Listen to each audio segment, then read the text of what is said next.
मध्य प्रदेश के सागर जिला में इस वक्त मेरी मौजूदगी है। अलग अलग हिस्सों में जाकर लगातार हम पड़ताल कर रहे हैं, ये जान रहे हैं कि जनता का मूड क्या है, इस बार किसकी बनने जा रही है मध्य प्रदेश में सरकार। अगर देखें बीते 20 सालों में तो बीच के 1.5 साल को छोड़कर लगातार बीजेपी का शासन रहा है। बीजेपी एक बार फिर से दम भर रही है तो कांग्रेस पार्टी कर रही है पलटवार और कह रही है कि अब की बार बीजेपी की नहीं बनेगी सरकार। लेकिन इन सब के बीच आपको बता दें, हमास और फिलिस्तीन का एक ऐसा मुद्दा है जो चुनाव की अलग अलग गलियों में इस वक्त देखने को सुनने को मिल रहा है। नेताओं की ओर से हमास फिलिस्तीन के मुद्दे को उठाए जा रहे हैं तो बीजेपी नेताओं की ओर से विपक्ष के आरोपों पर पलटवार किया जा रहा है।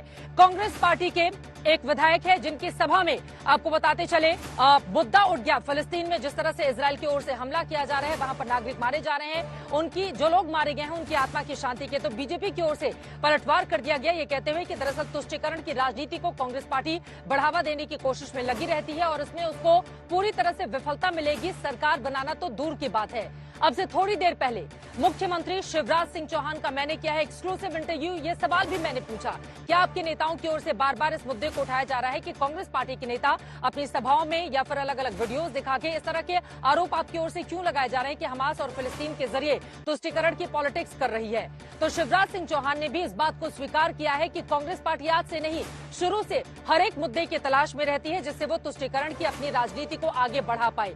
वहीं दूसरी तरफ भारतीय जनता पार्टी के भी नेता हैं जो चुनावी राज्यों में जाकर लगातार इजराइल की ओर से फिलिस्तीन पर जो अटैक किया गया है, हमास को जो निशाना बनाया गया है, हमास के मुद्दे पर वो इजराइल की तारीफ करते हुए नजर आ रहे हैं। लेकिन इन सब के बीच सबसे बड़ा सवाल यह है कि क्या अंतर्राष्ट्रीय मुद्दों पर विधानसभा के चुनाव होने चाहिए।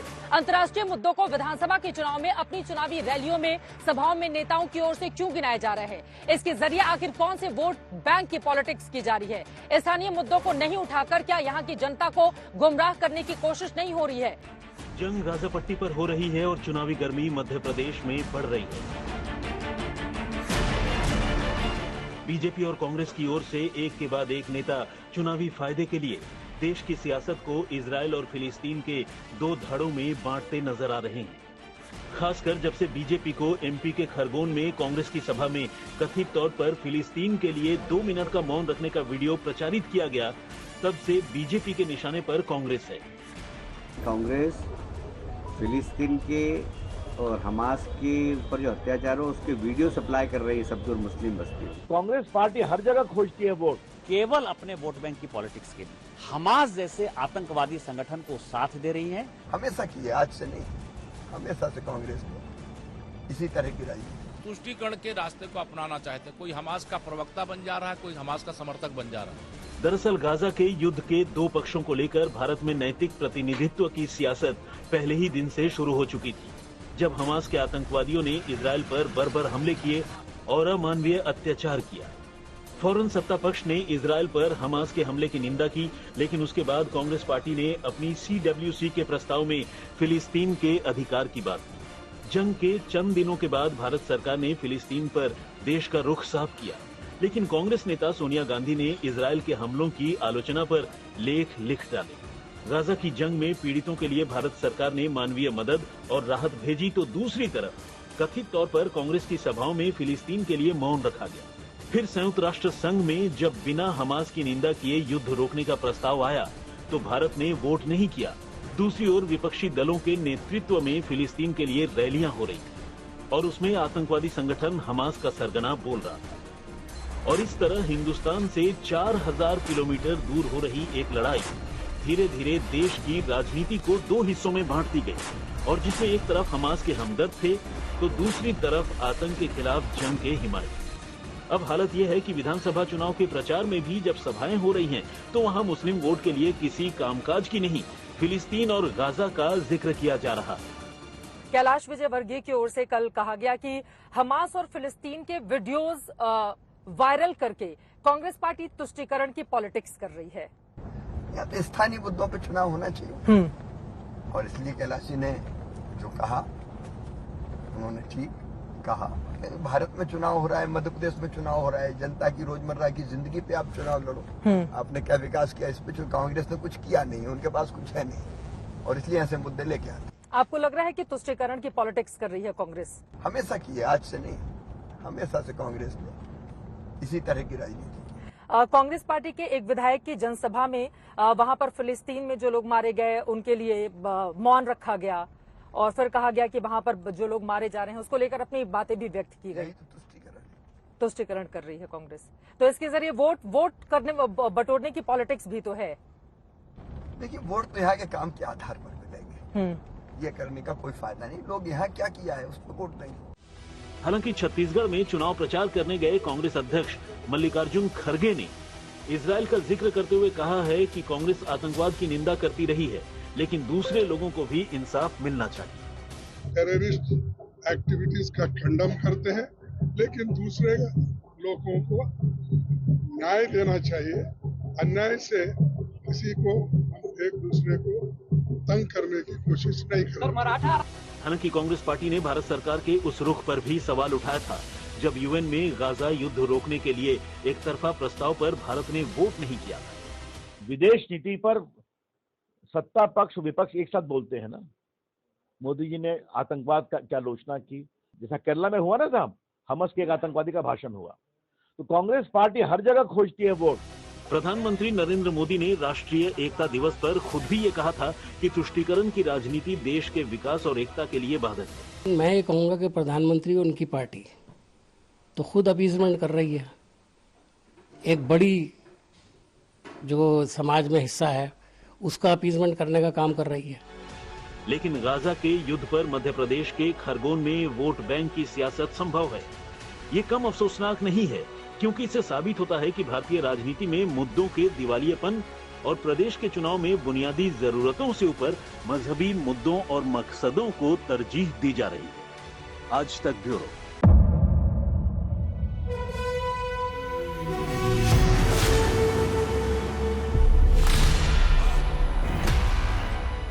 मुद्दों का मैदान, जिम्मेदारी लेंगे, तर्कों पर घमासान। क्या बताना चाहते हैं इस देश को? किससे किसकी ठनी, न्याय की नीति नहीं बनती है, किसने दी किसे पटखनी, क्या सच है जिसको छिपाने की कोशिश। खबरों की दुनिया का सबसे बड़ा अखाड़ा दंगल देखे मेरे यानी चित्रा त्रिपाठी के साथ रोज शाम 5 बजे सिर्फ आज तक पर।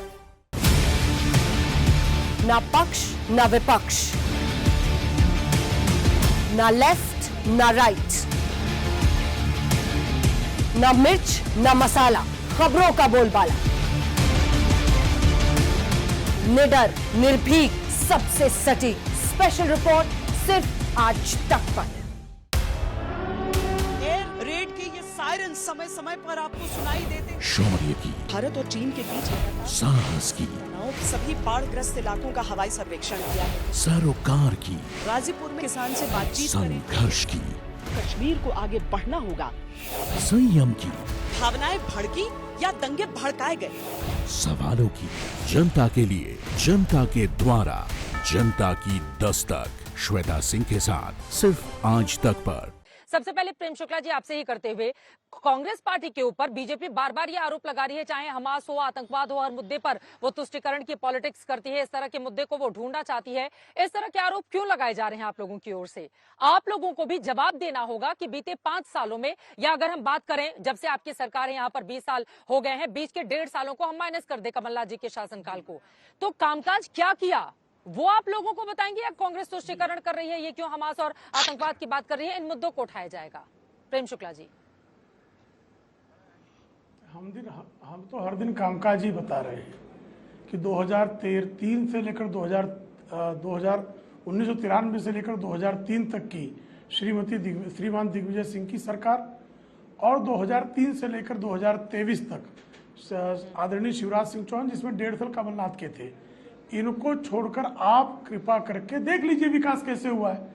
हमने पर कैपिटा इनकम कैसे बढ़ाया, 60,000 किलोमीटर जो कुल सड़कें होती थी उनको 5,60,000 किलोमीटर की सड़कें कैसे बनाई, हमने इसको जो है बिजली सरप्लस स्टेट कैसे बनाया, हमने इरिगेशन की फैसिलिटीज कैसे बढ़ाई, हम सब बता रहे हैं। लेकिन कांग्रेस या तो राम मंदिर पर आपत्ति जताती है या हमास के समर्थन में उतर पड़ती है। तो ये तो कांग्रेस का प्रश्न है ना, और ये कांग्रेस कोई आज से तो कर नहीं रही है। जीवीएस सिद्धू जो रॉ के चीफ हुआ करते थे, उन्होंने बताया कि कमलनाथ भिंडरावाले को फंडिंग करते थे, तो इनके मुख्यमंत्री के प्रत्याशी स्वयं भिंडरावाले को फंडिंग करते रहते। कालांतर में जिस भिंडरावाले ने आतंकवाद की आग बोकर पूरे पंजाब को जलाया, जिस आग में हमको श्रीमती इंदिरा गांधी जैसा एक प्रधानमंत्री भी खोना पड़ा। और कौन भूला है बाटला हाउस एनकाउंटर अभी मध्य प्रदेश पर ही रहते हैं, अभी मध्य प्रदेश पर ही रहते हैं। और अभी हिंदू में अभी हिंदू नहीं मैं मध्य प्रदेश पर ही हूँ। हिंदू में जो आर्टिकल लिखा श्रीमती सोनिया गांधी ने, उसमें हमास के समर्थन में भारत बात करेगा, इस तरह की बातें की जाएंगी। भाई फिलिस्तीन पर भारत का समर्थन था, भारत का समर्थन रहेगा। फिलिस्तीन वासियों के लिए राहत सामग्री भेजने का कार्य भारत सरकार ने आज भी किया है, लेकिन हमास जैसे आतंकी संगठन को समर्थन नहीं किया जा सकता। हाँ ठीक है आशुतोष जी, अब सीधे आपके पास आते हुए, क्योंकि बार बार इस मुद्दे को और ज्यादा गरमाया जा रहा है। कल भी हमने इससे से जुड़े हुए टॉपिक पर डिबेट किया था, और आज फिर जिस तरह से नेताओं की ओर से बयान हो, चाहे खुद मुख्यमंत्री हो या मल्लिकार्जुन खड़गे हो, छत्तीसगढ़ में जाकर वो इस तरह की बातें करते हैं। मेरा ये सवाल है, चुनावी रैलियों में ये अंतर्राष्ट्रीय मुद्दों को लाकर वोट बटोरने की ये कौन सी कवायद है? क्या इसके जरिए वास्तव में मिलेंगे वोट, या आम जनता चाहती है उससे जुड़े हुए मुद्दों को उठाया जाए, लेकिन यहाँ पर नेता उन मुद्दों की बजाय इस तरह के मुद्दों को तरजीह देते हुए क्यों दिखाई दे रहे हैं?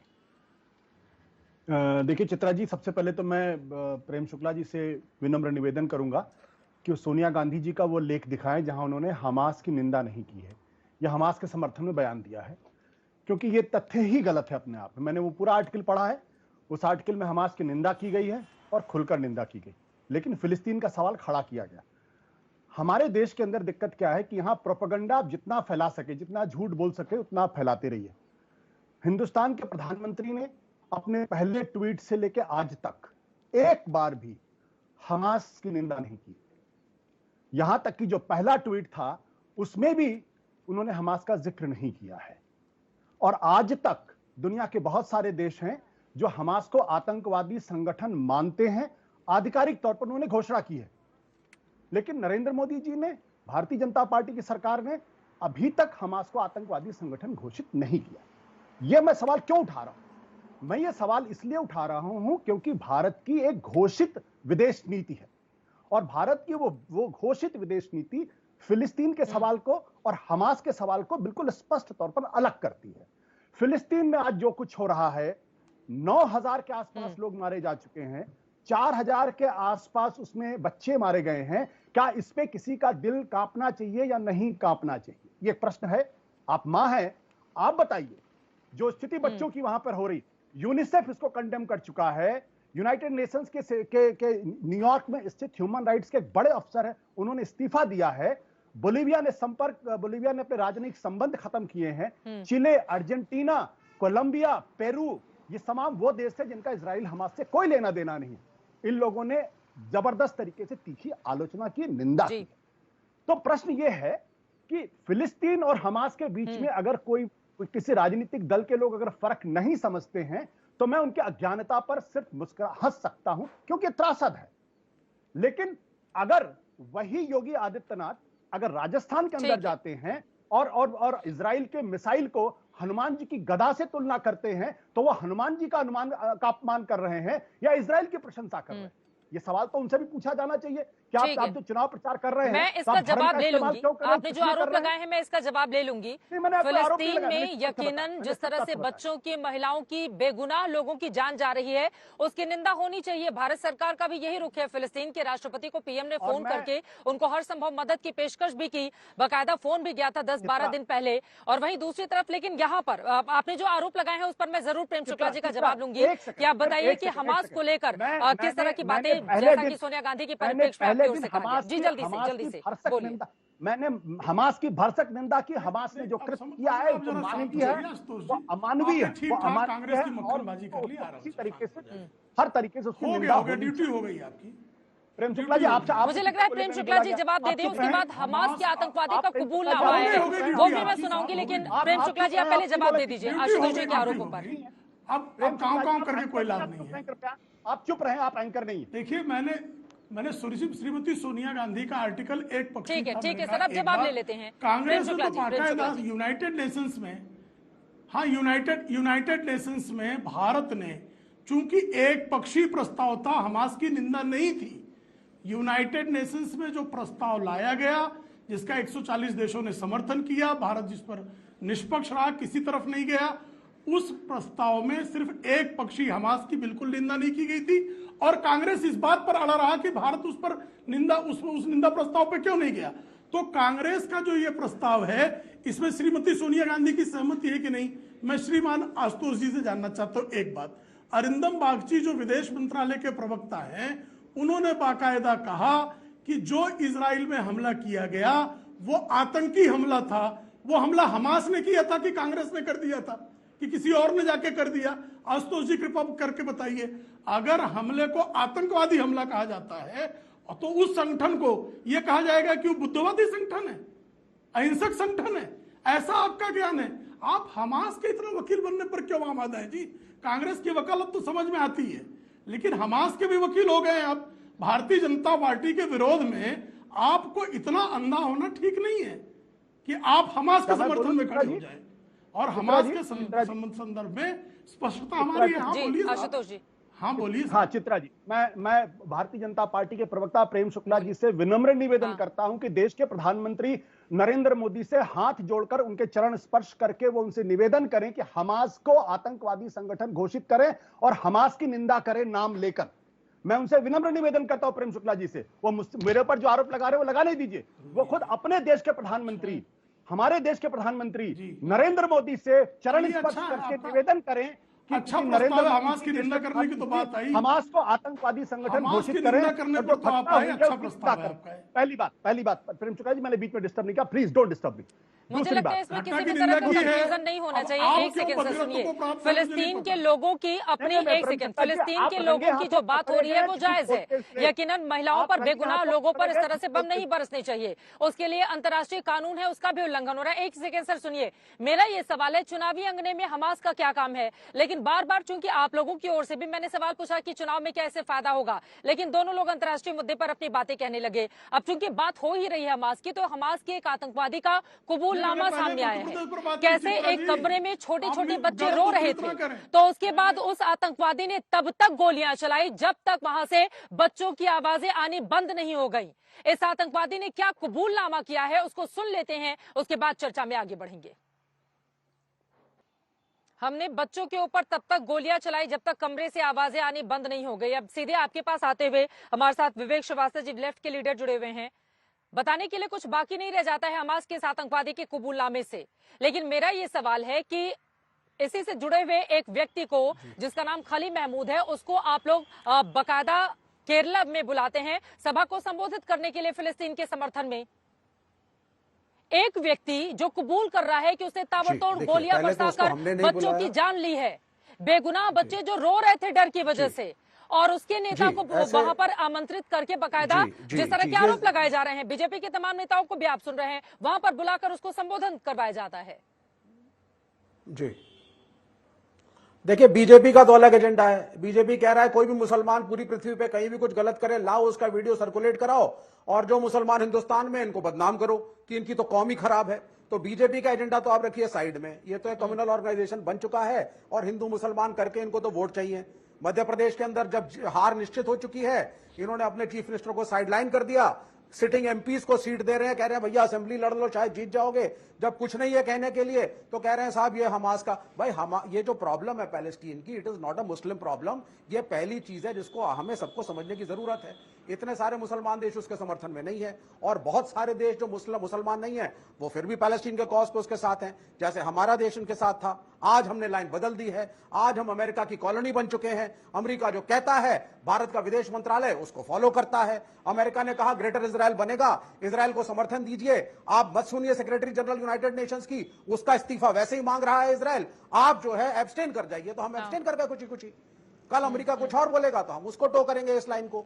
तो ये एक मुस्लिम कॉज नहीं है, पहली चीज। It is a nationalist cause. Turkey के अंदर 68 कम्युनिस्ट पार्टियां मिली, मुसलमान नहीं है वो कम्युनिस्ट पार्टियां, और वो टर्की में पहुंचे और सबने रेजोल्यूशन पास किया कि पैलेस्टीन का समर्थन हमें वहां के लोगों का करना चाहिए। सेक्रेटरी जनरल यूनाइटेड नेशंस ने क्लियरली बोला what happened on October 7th was bad, it was wrong, उसको क्रिटिसाइज किया गया। तो लेकिन हम सिलेक्टिव नहीं हो सकते। समर्थन तो इजराइल भारत सरकार ही कर रही है ना, 60 साल से कर रहा है। भारत सरकार ही कर रही है ना, क्या एक सेकंड, फिलिस्तीन के लोगों के ऊपर जो अटैक हुआ है, क्या प्रधानमंत्री का ट्वीट नहीं आया था उस पर? उन्होंने राष्ट्रपति से बात नहीं की थी वहां के? यही तो देश का इस पर तो हिंदुस्तान की एक राय होनी चाहिए ना। इस पर बटा हुआ और अलग अलग आवाजें क्यों सुनाई दे रही है? आप कह रहे हैं हम अमेरिका के पिछलग्गू बन गए हैं क्या? हमने रूस यूक्रेन युद्ध के दौरान रूस को लेकर अमेरिका की तमाम आपत्तियां थी, हम क्या अब हमने अमेरिका की बात मानी? कई ऐसे सवाल है जो आप लोगों से भी पूछे जाएंगे ना। आप सही कह रही हैं, यू आर राइट जी, बिल्कुल आप सही कह रही हैं, मैं आपसे एग्री करता हूं। हमने प्रशंसा की थी फॉरेन मिनिस्टर की कि आपने रशिया से फ्यूल लिया, going against American pressure, we praised. जहां पे कुछ सही हो रहा है, ऑपोजिशन का कर्तव्य है उस चीज को प्रेज करना। और दुश्मनी नहीं है कोई रूलिंग पार्टी से हमारी, हम सारे एक ही देश के नागरिक हैं, अलग अलग पार्टियां, कॉन्स्टिट्यूशन सेम है सबके लिए। लेकिन यहां पे अगर आप जो है अमेरिकन मल्टीनेशनल्स के लालच में, अमेरिकन इन्वेस्टमेंट्स के लालच में, या खुद किसी और लालच में टोटली अमेरिकन लाइन को टो करेंगे, कभी आप किसी देश के खिलाफ यूनाइटेड नेशंस में लिखते हैं 120 देशों का साइन लेके ऑस्ट्रेलिया की अगुवाई में, और आज आप एब्सटेन कर गए। महात्मा गांधी ने 1931 में ज्यूइश क्रॉनिकल में, 1938 में हरिजन अखबार में लिखा था कि अगर इजराइल बनता है यहूदी वहां से आते हैं, इस बात का ध्यान रखना चाहिए। मेरा यह डर है कि अरबियों की जमीन के ऊपर कब्जा किया जाएगा। क्या वो गलत थे? क्या वो मुसलमान थे? 1948 में इजराइल बना, हिंदुस्तान ने उसको मान्यता नहीं दी। 1950 में नेहरू जी ने पार्शियल एक दफ्तर खोलने की आजादी दी। 1992 में फुल डिप्लोमेटिक रिलेशन उनके साथ हुई है। मेरा सवाल सुनिए, फिलिस्तीन में जो नागरिकों के ऊपर हो रहा है उसकी निंदा चारों तरफ हो रही है, आप लोग भी कर रहे हैं, भारत सरकार भी कर रही है। जो देखेगा वो कतई उसको जायज नहीं ठहराएगा।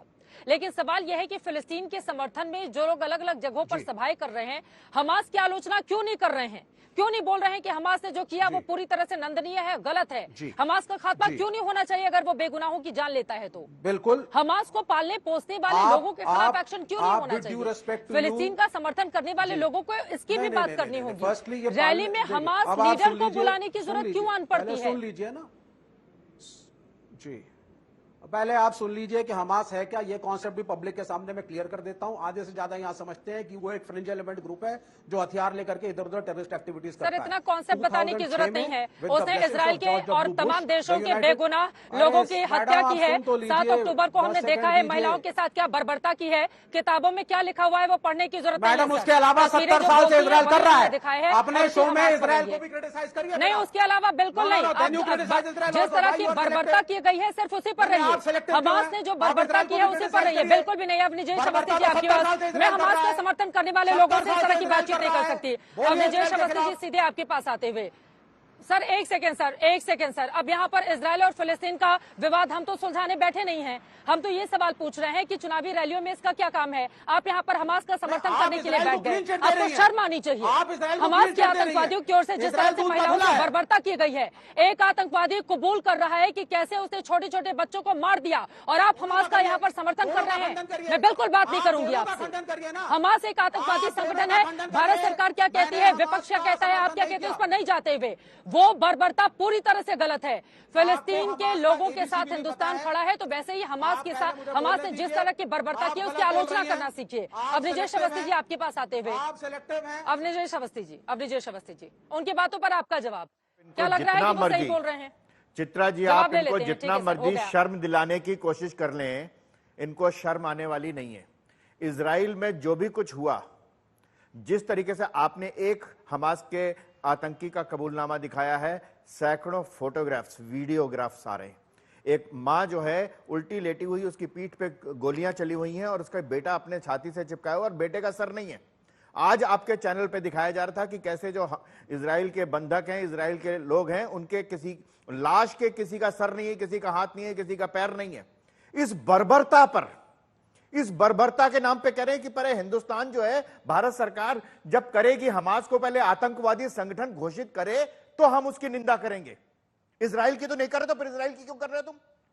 इजराइल के, आपके हिसाब से इजराइल साथ खड़ा है ना, आपके हिसाब से भारत सरकार अमेरिका के साथ खड़ी है, तो आप भी खड़े होइए ना। फिर आप वो तो इलेक्टेड सरकार है वहां की।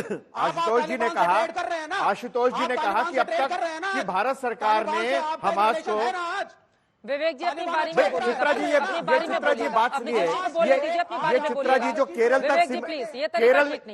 वाली पार्टी के नेता, केरल वाली पार्टी के नेता जो हैं, जो सिर्फ भारत पूरे भारतवर्ष में केरल तक सिमटी हुई है, उस केरल वाली पार्टी के नेता यहाँ पर आपको जितना मर्जी आप उनके सामने सत्य रख लें, स्वीकार नहीं करेंगे। ये वो पार्टी है जिसने 1962 में भारत की फौज को खून देने से मना कर दिया था, चीन के लिए चंदा इकट्ठा कर रहे थे। इनसे क्या उम्मीद रखी जाए, इनसे क्या उम्मीद रखी जाए? इन्होंने ये वो सीपीआई पार्टी है जिसने आपातकाल का खुलकर समर्थन किया था। ये वो सीपीआई पार्टी है। आशुतोष जी कह रहे थे कि पहले भारत सरकार हमास को आतंकवादी, अरे भारत सरकार की हर नीति का ऐसे ही सपोर्ट कर रहे होते तो फिर क्या बात थी? आप भारत सरकार से पहले उछल के कहते कि हमास को आतंकवादी संगठन घोषित करो। हमास ने गलत काम किया है, हमास आतंकवादी संगठन है, हमास की निंदा की जानी चाहिए। हैरत की बात है कि फिलिस्तीन के समर्थन में जितने यहाँ पर जितनी रैलियां हो रही हैं, उसमें से एक ने भी हमास के खिलाफ नारा नहीं लगाया। एक ने भी हमास के खिलाफ नारा नहीं लगाया। उसके लिए क्या भारत सरकार मना कर रही है? आपको पकड़ेगी? वाजपेयी के भी खिलाफ हो चुके हैं, गांधी के भी खिलाफ। बात बड़ी साफ सी है, ये केरल में इन्होंने हमास के उस लीडर को बुलाया और अगले दिन केरल में ब्लास्ट हुआ, सीरियल ब्लास्ट हुए, जहां पर एक सभा चल रही थी ईसाइयों की, वहां पर ब्लास्ट हुए और वहां पर दो लोगों की कम से कम मृत्यु की खबर है, काफी लोग वहां पर घायल हुए। ये वो केरल पार्टी है, ये वो केरल की राजनीतिक पार्टी है जो भारत में लगातार आतंकवाद का समर्थन करती रही है। कभी आज तक मैंने इनको नहीं देखा किसी आतंकवादी घटना का इन्होंने विरोध किया। ये वो बाटला हाउस में 26/11 में, ये वो पार्टी है जो 26/11 को कहती थी कि पाकिस्तान ने नहीं किया। ये हमारे होम ग्रोन उनको कभी इनको ये स्वतंत्रता सेनानी दिखाई देते थे, कभी रेजिस्टेंस दिखाई देते थे। ये वो पार्टी है। टाइम लग जाएगा और जिस मुद्दे पर हम डिबेट करने के लिए बैठे हैं वो गौण हो जाएगा। प्लीज सर, एक एक करके। ठीक है विवेक जी, आपकी जब बारी आए तभी आप बोलिएगा, ऐसे हर किसी के बीच में बोलने की आपको जरूरत नहीं है। लेकिन प्रेम शुक्ला जी, ऐसा लग रहा है कि हर एक दल को ये फिलिस्तीन और इजराइल बड़ा सूट कर रहा है। देखिए आप लोग भी फिलिस्तीन और हमास के मुद्दे को उठा रहे हैं, कांग्रेस पार्टी पर निशाना साधते हुए। आपके योगी आदित्यनाथ मुख्यमंत्री राजस्थान जाते हैं, वहां पर वो इजराइल का समर्थन करते हैं कि बिल्कुल ठीक कर रहा है वो हमास के साथ जो कर रहा है। वहीं यकीनन फिलिस्तीन में जिस तरह के हो रहे हैं तो हमास पर ही हमले हो रहे हैं, लेकिन वो इजराइल का समर्थन खुलेआम तौर पर करते हैं। वहीं दूसरी तरफ उनकी ओर से कहा गया तालिबानी सोच वालों का इलाज तो बजरंग बली ही करेंगे। तो आपको भी तो पूरा सूट कर रहा है ना सर चुनावी इतिहास में। फिर आप सिर्फ कांग्रेस पार्टी पर कैसे निशाना साधेंगे कि तुष्टीकरण कर रही है? क्यों नहीं आपके ऊपर आरोप लगे कि ध्रुवीकरण की पॉलिटिक्स बीजेपी कर रही है चुनाव में? हम तो बहुत अच्छा प्रश्न है आपका चित्रा जी, बहुत अच्छा प्रश्न है। हम तो मध्य प्रदेश में बैठे हुए हैं और भोपाल में, मैं मध्य प्रदेश में रोज कह रहा हूं कि हम 1993 से 2003 की दिग्विजय सिंह की सरकार और 2003 से 2018 और 2020 से 2023 की आदरणीय शिवराज सिंह चौहान के कामों की तुलना कर ली जाए, कैसे यहाँ जल जमीन का कैसे संरक्षण किया गया, कैसे यहाँ बिजली बेहतर की गई और हम बिजली सरप्लस स्टेट बने, हमने कैसे प्रधानमंत्री आवास योजना में मकान दिए, कैसे कमलनाथ जी ने मकान रोक दिए थे, हम लाडली लक्ष्मी के लिए क्या किए हैं, हम लाडली बहना के लिए क्या किए हैं, हम सारी योजनाएं गिना रहे हैं। कांग्रेस हमास फिलिस्तीन कर रही है, कांग्रेस राम मंदिर पर बाबर के पक्ष में खड़ी हो जाती है। तो ये कांग्रेस का संकट है। वो राजस्थान में अगर कन्हैया लाल की हत्या पर बात नहीं की जाए क्या? वहां पर कन्हैया लाल के हत्यारों को संरक्षण देने वालों के विरुद्ध बात करना अपराध नहीं, और तालिबानीकरण के विरुद्ध बात करना, सांप्रदायिकता के विरुद्ध क्यों नहीं बात करनी चाहिए?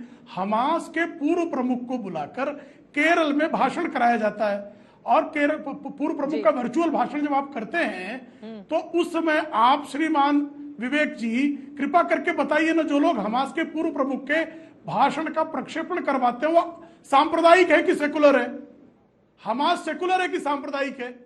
हमास का जो आतंकी हमला है वो मानवता के लिए कलंक है कि नहीं है? और भारत अगर ये कहता है यूनाइटेड नेशंस में कि भाई हमास के हमले को भी आप जो है निंदा प्रस्ताव में लाइए, तो हमारा ये संप्रभु प्रस्ताव क्यों नहीं होना चाहिए? इस पर चर्चा क्यों नहीं होनी चाहिए? और इस पर चर्चा करने से क्यों भाग रहे हैं आप? जो है हमास फिलिस्तीन का समर्थन निश्चित तौर पर होना चाहिए। और आदरणीय नरेंद्र मोदी जी की सरकार ने फिलिस्तीनियों के लिए जिस तरह से राहत सामग्री भेजी है वो भारत की नीतियों का सातत्य है, विदेश नीति का। लेकिन हमास जैसे आतंकवादी संगठन हमास को क्यों नहीं आतंकवादी संगठन घोषित करता है भारत? ये लोग सवाल पूछ रहे हैं जी। हाँ, ये सवाल उनका जायज है, क्योंकि हमारी अभी विदेश नीति है, उसका जवाब जो है अरिंदम बागची जी ने दिया है कि वो कानूनी प्रक्रिया हम पूरा करेंगे उसको। अब अगर हमास को हमने आतंकवादी संगठन नहीं घोषित किया है, तो इजराइल को हमने कौन सा आतंकवादी संगठन घोषित किया है? तो इजराइल को क्यों ये विरोध में बोल रहे हैं? अब देखिए लगातार कुछ चिल्ला रहे हैं इस तरह से। आप स्टूडियो में ऐसे अराजक तत्वों को ले रहे हैं। लगातार उन्होंने जो है अवस्थी जी के बीच में बकवास की। प्लीज सर, ठीक है। लगातार इन्होंने जो है अजनिवेश अवस्थी जी के बीच में, ठीक है, मैं उनको हमास के समर्थन में, प्लीज सर थोड़ा सा शब्दों की मर्यादा और संयम बनाए हमास के समर्थन में विवेक ने जितनी अविवेकपूर्ण बातें की, 30 अविवेकपूर्ण बातें कर हमास के संदर्भ में अरिंदम बागची विदेश मंत्रालय के प्रवक्ता का स्पष्ट कहा कि कानूनी मसला है, उसका हम निरीक्षण करेंगे। ऐसा है। फर्स्ट ऑफ ऑल, ठीक है, अब मैं जवाब दे लेती हूँ। विवेक जी आप जवाब दीजिए, उसके बाद आशुतोष जी मैं आ रही हूँ आपके पास। सेंसेशनलिज्म, जी, I just need 40 seconds. Rhetoric, ड्रामेबाजी, बहुत ज्यादा सेंसेशनलिज्म पत्रकारिता को, पत्रकारों को और हम जैसे प्रवक्ताओं को भी शोभा नहीं देता। Let's be a little matured when we talk. Chitra, पहली चीज आप सुनते जाइए जरा। पहली चीज, एक सेकंड मिस्टर विवेक, एक सेकंड ऑडियो सबका डाउन कीजिए, सबका ऑडियो डाउन कीजिए, साथ में सब लोग बोलेंगे, समझ में नहीं आएगा। एक सेकंड मिस्टर विवेक, यहाँ पर पत्रकारिता सिखाने की जरूरत नहीं है और आपके सर्टिफिकेट की मुझे कतई जरूरत नहीं है। और हमास के समर्थन में अगर आप यहाँ पर अपनी बातें रखेंगे तो मैं तत्काल आपको चुप करवाऊंगी। ये शो मेरा है, अपने हिसाब से हैंडल करूंगी। और आप यहाँ पर हमास का समर्थन करने के लिए नहीं बैठे हैं, सवालों का जवाब देने के लिए बैठे हैं। हमास एक आतंकवादी संगठन है, उसकी बर्बरता की तस्वीरें दुनिया भर ने देखी और आपको भी निंदा करनी चाहिए। और प्लीज आइंदा से आप पत्रकारिता नहीं सिखाएंगे, मुद्दों पर आइए और सवाल का जवाब दीजिए प्लीज। यहाँ पर कौन बैठ के सनसनी फैला रहा है और पत्रकारिता किस तरह की कर रहा है, उस पर डिबेट नहीं है। बोलिए, अपना जवाब दीजिए, फिर आशुतोष जी मैं फौरन आपके पास आ रही हूँ। Listen to me now. Shukla ji ने कहा है उस पर जवाब दीजिए। सुनिए आप पहले मेरी बात को। I am your guest, Chitra, and I will not tolerate any disrespect. I give respect to all anchors. I give respect to all pravaktas who speak with me, and I expect the same in return. बोल लीजिए sir, you will talk to me formally and nicely, and I will do the same. Okay. आप जिससे जो भाषा का प्रयोग करती है करिए। मैं अलग तरह का आदमी हूँ, इज्जत देता हूँ और मेरी उम्मीद है आप इज्जत दें। ये मुद्दे पर बात करते हैं सर, पत्रकारिता पर नहीं, मुद्दे पर बात करते हैं। आप मेरे गेस्ट हैं, इसी वजह से मुद्दे पर लेकर आती हूँ आपको। प्लीज आशुतोष जी बहुत देर से इंतजार कर रहे हैं। तू मैं नहीं, प्लीज मैं भी नहीं बोल रहा। आप सुनिए, अब मुझे आता है ये सब कुछ, मुझे आता है ये सब कुछ। ये आपातकाल का समर्थन करने वाले सबसे पहले मुझे 40 सेकंड चाहिए, क्या मिलेंगे? रक्तदान करने से मना क्या मुझे 40 सेकंड मिलेंगे? बाकी लोगों को सिखाएंगे पत्रकारिता। क्या मुझे 40 सेकंड मिलेंगे? इस आदमी के पास पॉइंट नहीं है, ये पढ़ के आया नहीं है। मैं लौट रही हूँ उसके बाद आशुतोष जी बहुत देर से। अभिजीत जी प्लीज, 40 सेकंड उनको दे देते हैं। 40 second Abhijeet ji please, 40 second देती हूँ विवेक जी मेरी बात सुनिए। आपको 40 सेकंड मिल रहा है, लेकिन मुद्दे पर बात कीजिएगा, पत्रकारिता सिखाने पर नहीं। प्लीज मुद्दे पर बात कीजिए। बिल्कुल मुद्दे, मैं मुद्दे पे ही बोल रहा हूँ ma'am. Yes, so very respectfully to everyone over here. देखिए, पहली चीज ये समझने की है, किसी ने हमास का समर्थन नहीं किया। सबने कहा है सिलेक्टिव मत बनो। अगर हमास इजराइल दोनों गलत है, दोनों को गलत बोलो। क्या यह गलत चीज है? सेक्रेटरी जनरल यूनाइटेड नेशंस ने यही कहा, अपोजिशन पार्टीज भी यही कह रही हैं, कांग्रेस ने भी यही कहा है, सभी ने कहा है। तो हमास समर्थन, इस चीज को पहले तो क्लैरिफिकेशन मैंने आपको दे दिया। दूसरी चीज पे बात आएगी, व्हाट इज हमास। 2006 में पहली बार चुनाव लड़ करके जीत करके जॉर्ज डब्ल्यू बुश के आशीर्वाद के साथ हमास आया। It is an elected body. आज हिंदुस्तान के अंदर जो एम्बेसी है, पैलेस्टीनियन एम्बेसी, उसमें बैठा हुआ एम्बेसडर वो भी हमास है। अरे आप कैसी बातें कर रहे हैं सर, नहीं जाती हूँ मैं उस पर। सर वीडियो पर रहते हैं, हमास के आतंकवादियों ने जो बर्बरता की थी, मुझे उतने इतिहास में नहीं जाना है। वर्तमान में जिस तरह की तस्वीरें सामने आ रही हैं, सिर्फ उसी पर बात करेंगे। इजराइल हमास को खात्मा इसलिए करना चाहता है क्योंकि उसने बेगुनाह लोगों को निशाने पर लिया था। अभिजीत जी आप 2 लाइन में जवाब दीजिए, फिर मैं इजराइल ने नहीं मारा। बहुत इजराइल ने नहीं मारा। बोलिए, इनकी आवाज कम करिए। बात ये बड़ी साफ सी है, आज यहाँ पर इन्होंने हमास को लेजिटिमाइज किया है। इन्होंने हमास का व्यक्ति भारत में फिलिस्तीन की जो राजदूतावास है उसमें बैठा हुआ है, ये हमास कह रही है। ये है सीपीआई पार्टी, किस तरीके से लेजिटिमाइज कर रहे हैं। मुझे समझ में आता है कि अगर फिलिस्तीन में मारे गए लोगों के प्रति 2 मिनट का मौन रखा जाता, लेकिन कहा जाता कि इजराइल और हम फिलिस्तीन में मारे गए, दोनों तरफ के मारे गए लोगों के प्रति हम श्रद्धांजलि अर्पित करते, 2 मिनट का मौन रखते। लेकिन नहीं, कांग्रेस की सभा में सिर्फ फिलिस्तीन में मारे गए लोगों के प्रति श्रद्धांजलि अर्पित की गई। यह है एक तरफा। इसलिए हम कह रहे हैं कि आप इनको जगाने की कोशिश मत करिए। ये जो बाटला हाउस एनकाउंटर को फेक बताते हैं, जिसमें मोहनचंद शर्मा शहीद हुए, उसके लिए नहीं करते।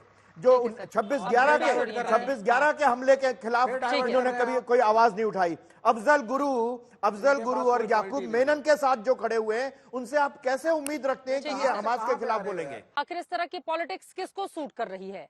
हमास और फिलिस्तीन के मुद्दे को स्थानीय विधानसभा के चुनाव में क्यों लेकर आ रही हैं पार्टियां, और वास्तव में क्या इससे वोट अर्जित करने में मदद मिलेगी? आशुतोष जी, मेरी आवाज आ रही है क्या आपको? आशुतोष जी, मैं देखिए, आशुतोष जी म्यूट हैं, आप प्लीज अनम्यूट करके अपनी बात को रखें। ये राजनीतिक पार्टियों का दिवालापन है, उनका खोखलापन है। वो अनिश्चित है कि वो चुनाव जीत सकते हैं, इसलिए इस तरीके के शोशेबाजी और झांसेबाजी करने की कोशिश करते हैं। ये काम भारतीय जनता पार्टी भी करती है, ये काम कांग्रेस पार्टी भी करती है, ये काम तमाम विपक्षी पार्टियां करती हैं। भारतीय जनता पार्टी इसलिए करती है क्योंकि उसको लगता है कि इसके बहाने मुसलमानों को टारगेट करके हिंदू वोट अपनी तरफ लाया जा सकता है, और कांग्रेस पार्टी इसलिए करती है क्योंकि उसको लगता है कि इस तरीके से करने से मुस्लिम वोट अपनी तरफ कंसोलिडेट किया जा सकता है। क्या हिंदुस्तान का हिंदू और मुसलमान इतना है कि वो इतनी बात नहीं समझता है? वो मध्य प्रदेश हो, राजस्थान हो, छत्तीसगढ़ हो, वो वोट देगा वहां की सरकारों ने जो काम किया है। आज की तारीख में मध्य प्रदेश के अंदर भारतीय जनता पार्टी की हालत खराब है। उन्हें अपने नेता शिवराज सिंह चौहान पे भरोसा नहीं है, उनको रमन सिंह के ऊपर भरोसा नहीं है, उनको वसुंधरा राजे सिंधिया के ऊपर भरोसा नहीं है। इसलिए योगी आदित्यनाथ राजस्थान जाते हैं और वो फिर तालिबान बजरंगबली के गधे की बात करते हैं। और यही कारण है कि कांग्रेस पार्टी ने अपना जो CWC का जो पहला प्रस्ताव किया था, वो निहायत ही निंदनीय प्रस्ताव था, गलत प्रस्ताव था। लेकिन उसके बाद जो सोनिया गांधी ने जो हिंदू में जो आर्टिकल लिखा है, वो बैलेंस है, वो भारत की विदेश नीति के साथ है, और जो भारत की जो ऐतिहासिकता है विदेश नीति के, उसके साथ है। जहां उन्होंने जो हमास ने हमला किया उसको बुरी तरीके से कंडेम किया, उसको बर्बर बताया, और इजराइल जो कर रहा है उसको भी कंडेम किया। और देश के प्रधानमंत्री ने भी यही चीज की है। ये भारत की पिछले 75 साल की एक ऐतिहासिक विदेश नीति है। इसलिए पार्टियों के प्रवक्ताओं को समझना चाहिए कि जब टीवी चैनल पर आकर बोलते हैं तो भारत की विदेश नीति का अंतर्राष्ट्रीय स्तर पर क्या असर पड़ेगा, उसका नुकसान पहुंचाते हैं। प्रेम शुक्ला जी, जवाब दीजिए उनके आरोपों पर। जी नहीं, उनके आरोप वृथा हैं। हम तो मध्य प्रदेश में बैठे हैं और हम मध्य प्रदेश जीत भी रहे हैं। और मध्य प्रदेश में मैंने बार बार कहा, आपके डिबेट में भी बार बार मैं कह रहा हूं कि मध्य प्रदेश में हमने किस तरह से विकास किया, इसी पर हम वोट मांग रहे हैं। लेकिन राजस्थान में क्या विकास हुआ, इस पर वोट मांगा जा रहा है क्या? छत्तीसगढ़ में विकास पर वोट मांगा जा रहा है क्या? वो तुष्टीकरण करके जो है उसके आधार पर ध्रुवीकरण करना चाहते हैं। आदरणीय प्रधानमंत्री जी ने हमास के खिलाफ अगर बात की, तो साथ ही साथ उन्होंने फिलिस्तीन के जो एडमिनिस्ट्रेटर हैं, फिलिस्तीन के जो राष्ट्राध्यक्ष महमूद अब्बास, उनसे भी बात की है। और हमने गाजा के लिए भी राहत सामग्री भेजी है। हम निर्दोषों के कत्ल के विरोध में हैं, लेकिन आतंकवाद के विरुद्ध निर्णायक लड़ाई का हम समर्थन करते रहे। इजराइल से हमारे राजनयिक संबंध 1994 से हैं। आशुतोष जी कृपा करके बता देना कि 1994 में किसकी सरकार थी? कांग्रेस की सरकार थी कि नहीं थी? इजराइल से उसने जो है राजनयिक संबंध स्थापित किए। और 1996 से 1998 तक जब इंद्र कुमार गुजराल और देवेगौड़ा की सरकार थी, जिसमें CPI शामिल थी, जिसको CPM का समर्थन था, तो इन लोगों ने CPI-CPM ने इजराइल से राजनयिक संबंध क्यों नहीं तोड़ लिए? और 2004 से 2014 के बीच में जब श्रीमती सोनिया गांधी के नियंत्रण वाली सरकार चली, उस समय जो है इन्होंने इजराइल से संबंध क्यों नहीं तोड़ लिए? अगर इजराइल से इतना बुरा इजराइल इनकी दृष्टि में, तो कृपा करके बताएं ना कि 2004 से 14 के बीच में श्रीमान आशुतोष जी कृपा करके बताएं कि श्रीमती सोनिया गांधी ने इजराइल से भारत के राजनयिक संपर्क तोड़ लिए थे क्या? हमें इतने की इजाजत देता है। आशुतोष जी से इस सवाल का जवाब मैं आगे की डिबेट में जरूर ले लूंगी। कुल मिलाकर स्थिति यह है, चुनावों में जब आप जाएंगे तो तुष्टीकरण और ध्रुवीकरण का जो मुद्दा है जोर शोर से उठाया जा रहा है। इस सब के बीच महंगाई, रोजगार और तमाम जो स्थानीय मुद्दे हैं, क्या उनको गौड़ करने की कोशिश की जा रही है? क्या नेताओं को स्थानीय मुद्दे सूट नहीं करते हैं, इस वजह से उनकी ओर से इस तरह के बयान दिए जाते हैं ताकि जनता के मन में इस तरह की स्थिति पैदा की जाए और फिर ध्रुवीकरण या फिर तुष्टीकरण के जरिए वोट बैंक हासिल किया जा सके? और क्या इसमें मिलेगी कामयाबी? इस पर रहेगी आज तक की नजर।